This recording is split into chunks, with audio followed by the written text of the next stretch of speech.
प्रशासन नाम का चीज रहा कहाँ? आपके घर में कोई घटना होगा ना, ये 400 फोर्स नहीं आएंगे आपके लिए। अमन साव ये सब कंपनी के इशारे पे नहीं शूट किए गए होंगे क्या? ये सब अंदेशा नहीं लगाया जा सकता है? झारखंड की राजनीति में हाल के समय में पुलिस प्रशासन की कार्यशैली पर लगातार सवाल उठ रहे हैं। हाल ही में गोड्डा में हुए सूर्या हांसदा के एनकाउंटर के बाद विपक्ष में बैठी भाजपा जहां लगातार सरकार को घेर रही है, वहीं जीएलकेएम के एकमात्र विधायक जयराम महतो ने सीबीआई जांच की मांग कर दी है। अब सत्ता पक्ष से भी आवाज उठ रहे हैं।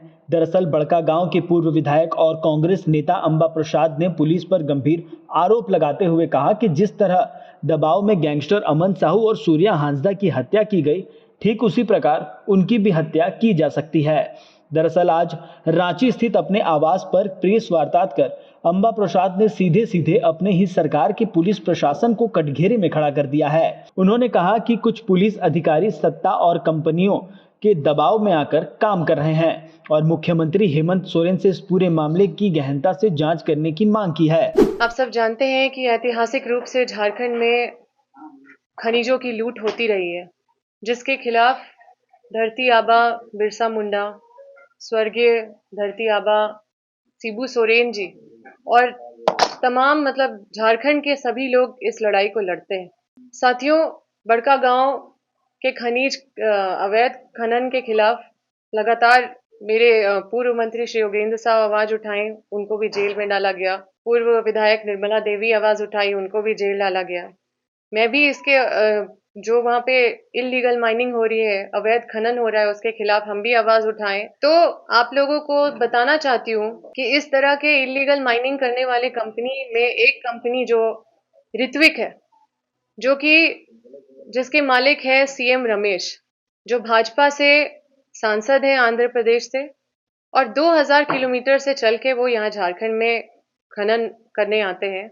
और जब मैं उनके अवैध जो इलीगल माइनिंग अवैध खनन के खिलाफ मैं आवाज उठाई, तो मुझे वो फोन करके उनके भाई धमकी दिए, और जो धमकी दिए मैं आप लोगों के समक्ष ये चीज पेश करना चाहती हूँ।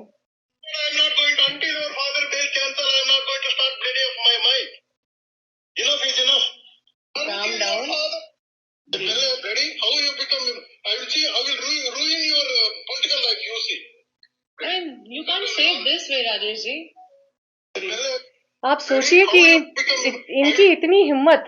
हमारे झारखंड में बीजेपी की सरकार नहीं है, हमारे झारखंड में इंडिया गठबंधन, हमारे झारखंड में जेएमएम कांग्रेस के गठबंधन की सरकार है। मैं राष्ट्रीय सचिव कांग्रेस की हूँ, और उसके बाद भी एक महिला को, एक पूर्व विधायक को, वो एमडीओ जो ऋत्विक के मालिक हैं, उसके भाई मुझे कॉल करके धमकी दे रहे हैं कि मेरे राजनीतिक करियर को तबाह कर देंगे, मेरे पिता को जेल में डाल देंगे।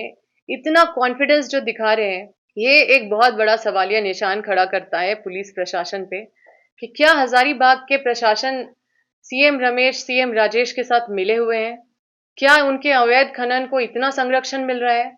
क्या हम अगर अवैध खनन के खिलाफ आवाज उठाएंगे तो इस तरह की धमकी, जो आप सोचिए कि ये इससे बड़ा और क्या हिम्मत हो सकता है?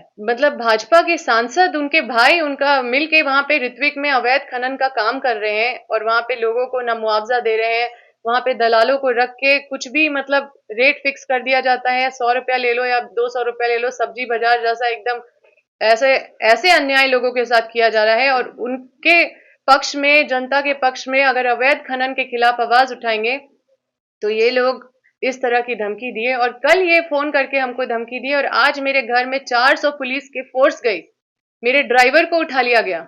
आप सोचिए कि ये मुझे कल इसका मतलब है कि इनके इशारे पे पूरा प्रशासन काम कर रहा है। इसका मतलब कि प्रशासन कंपनी का लठैत बना हुआ है।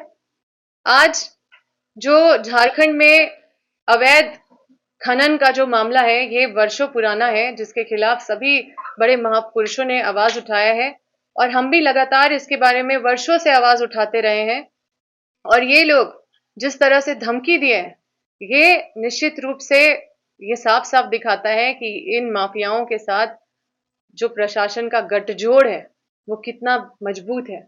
और मैं आपके माध्यम से माननीय मुख्यमंत्री जी से कहना चाहती हूँ कि आपके आंखों में धूल झोंकने का काम किया जा रहा है इन प्रशासन के द्वारा। इन प्रशासन को चिन्हित कीजिए, इस तरह के भ्रष्ट प्रशासनिक पदाधिकारी को, और इन पे लगाम लगाइए। नरेंद्र मोदी जी कहते हैं कि बेटी बचाओ बेटी पढ़ाओ, और इनके लोग देश की बेटी, झारखंड की बेटी को सरेआम धमकी दे रहे हैं और क्या क्या बोल रहे हैं, मतलब ऐसी ऐसी बात कर रहे हैं जो एक महिला का अस्मिता को लांघने के बराबर है। तो मैं इस प्रेस कॉन्फ्रेंस के माध्यम से बता देना चाहती हूँ कि ना अंबा प्रसाद को अपने परिवार की चिंता नहीं है।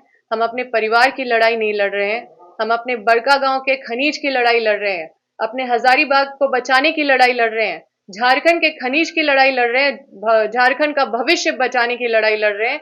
और उनके धमकी से हम बिल्कुल डरने वाले नहीं है।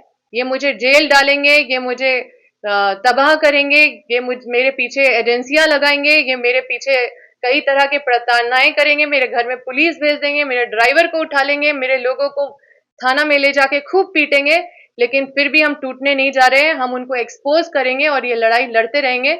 और इस तरह के पदाधिकारी को चिन्हित करने का जरूरत है। इस तरह के पदाधिकारी जो पूरा शोषण कर रहे हैं झारखंडी को, ये दूर से आते हैं, आंध्र प्रदेश से आते हैं। आप सोचिए, आप एक बार फिर से सुनिए इनको, इनकी हिम्मत को देखिए कि कहां से इनको इतना हिम्मत मिल रहा है एक आदमी, और ये धमकी क्या देते हैं, फिर से हम आपको सुनाते हैं।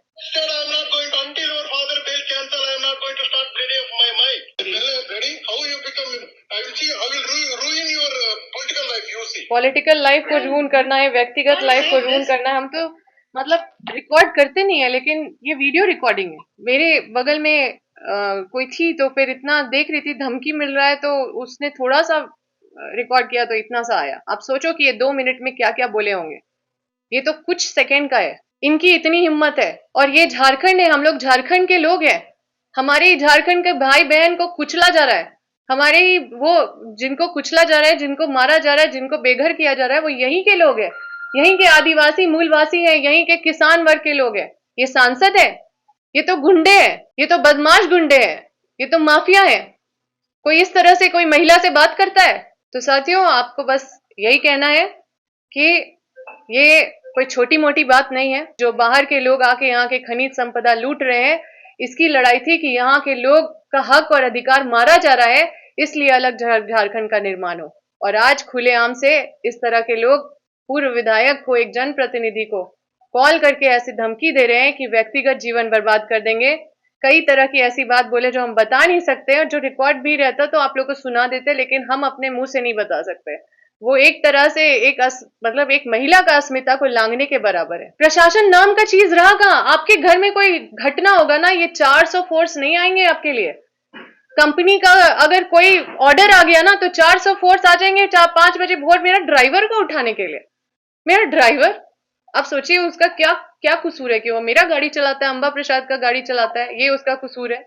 मेरे निजी गार्ड का कसूर क्या है? मेरे साथ रहता है, मुझे डराने के लिए किया जा रहा है ये सब। अमन साव, ये सब कंपनी के इशारे पे नहीं शूट किए गए होंगे क्या? ये सब अंदेशा नहीं लगाया जा सकता है जिस तरह से ये कंपनी के इशारे पे प्रशासन नाच रही है? देखिए, ये लोग सब भाजपा के साथ मिले हुए हैं, माननीय मुख्यमंत्री जी के आंख में धूल झोंकने का काम कर रहे हैं। पूरी तरह से अवैध खनन यहाँ वहां आपको देखने को मिलेगा। बाहर से कंपनी आके अवैध खनन का काम कर रही है, कोई नई बात नहीं है। इसकी लड़ाई आज की नहीं है, ये ऐतिहासिक है, और इसकी लड़ाई सब लड़ते रहे। झारखंड के सभी लोग इसकी लड़ाई लड़ रहे हैं, लेकिन ये सारे लोग किस तरह से भाजपा के सांसदों के साथ मिले हुए हैं, और ये बात को निश्चित रूप से इसका पर्दाफाश होना चाहिए, इसकी जांच होनी चाहिए, ऐसे भ्रष्ट अधिकारियों पे कार्रवाई होनी चाहिए। बिल्कुल, हमको कल जैसे ही धमकी मिला, हम जाके पहले तो 100 नंबर पे डायल करके हम सूचना दिए, उसके बाद फिर हम जाके केरेडारी थाना में आवेदन दिए, पेन ड्राइव में इसको भी दे दिए। देखिए, इसीलिए मैं आप लोगों के माध्यम से माननीय मुख्यमंत्री जी से कहना चाहती हूँ कि हमें इन लोगों को पहचानने की जरूरत है।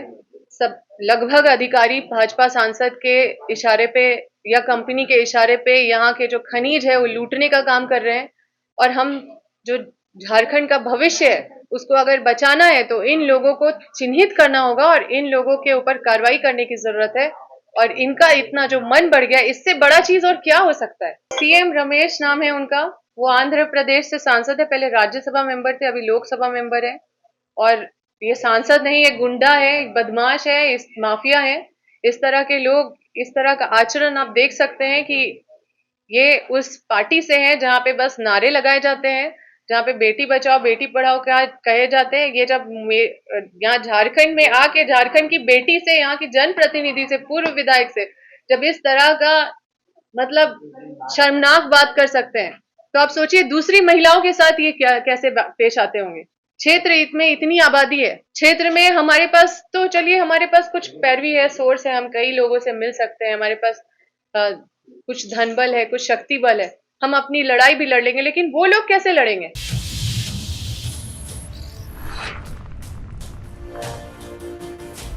खबर मंच लाइव, सबकी बात सबके साथ।